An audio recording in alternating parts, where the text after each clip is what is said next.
अमेरिकेला गेले बापू, आता येईल पकवाट ठेवायला 1-1 लाखाच्या 80-80 हजाराच्या बॅग येतात.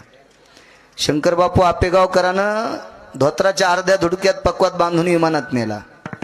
बापूंना अमेरिकेच्या विमानतळावर घ्यायला 200 लोक असतील. अमेरिकेतले लोक किती श्रीमंत. ही 200 माणसं बापूंच्या स्वागताकरता अमेरिकेच्या विमानतळावर होती.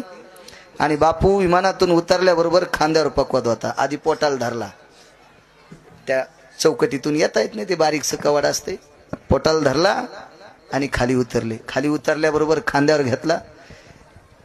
किती कॅमेरे असतील बापूच्या पुढे त्याला मेळ नाही. पण कार्यक्रम ठेवणाऱ्यानं अशोकराव त्यांना विनंती केली, तुमचा पकवाद आमच्या माणसाकडे द्या. नाही द्यायला. जिथं कार्यक्रमाचं स्टेज आहे तिथपर्यंत पकवाद मीच घेईल. आणि वापस निघताना, गणेश बुवा पकवाद किती मोठा आहे राजा, तुला याच्याकरता म्हणतोय की कोणाच्या भागवतात ढोलकी वाजू नकोस. बऱ्याच भागवत सांगणाऱ्याच्या आकली नदीला गेल्या. तबला ठीक आहे, पकवाज ठीक आहे, ढोलकी भागवतात. या ढोलकीच्या नादानं 150 एकर फुकल्यात काय काय लोकांना. आणि ती जर रामायणात भागवतात शिवपुराणात वाजत असेल तर हे भागवतन शिवपुराण रामायण सांगणाऱ्याला चंद्रभागेत जरी पुरलं या भडव्याला तरी यांना मोक्ष मिळणार नाही. महाराज बोलायचं